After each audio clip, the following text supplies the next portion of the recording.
אני הבעלים של הנטר פרונט בע"מ. הקמנו את העסק, אני ואחי, בשנת 93.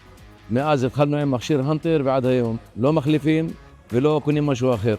יש לי 10 זוויות, המכשיר בודק את כולם, בנוסף גם למגבילות הגה. מכשיר אמין מאוד, אפס תקלות, כמעט ואין בלאי, לא שביר. תשמע, יש לו הרבה יתרונות, לעומת מכשירים אחרים הרבה יתרונות יש. עבדתי עם הנטר, זה היה מכשיר אחר בכלל, אבל הם התקדמו לטובה. מכשירים ההם היה להם מה שנקרא מתמר קמבר, היה מדי פעם מתקלקל או דברים כאלה, פתרו את כל הבעיות האלה. את האמת, אין לנו תלונות.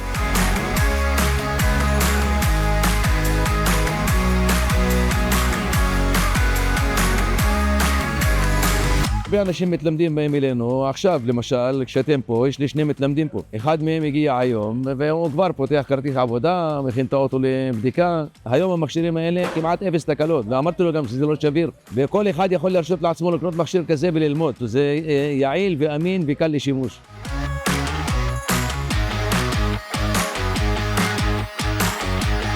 מתספקים אך ורק על ציוד של הנטר. תמיד משדרגים ותמיד מרוצים לחלוטין מהמכשירים. יעיל, אפס תקלות, עושים כמעט 50 רכב ביום. תמיד מספקים תוצאות במהירות ויעילות. ולא מוכנים להחליף. זה מכשיר שאנחנו עובדים איתו מ-93. הרבה הצעות באו אליי, והרבה אנשים פנו אלינו, רצו להכניס מכשיר אפילו בחינם. רק בשביל להכניס מכשירים לפה, ואנחנו לא הסכמנו. לא רק בגלל שהשם של המוסך שלנו הנטר על שם המכשיר, אלא גם יש לנו אמונה במכשיר.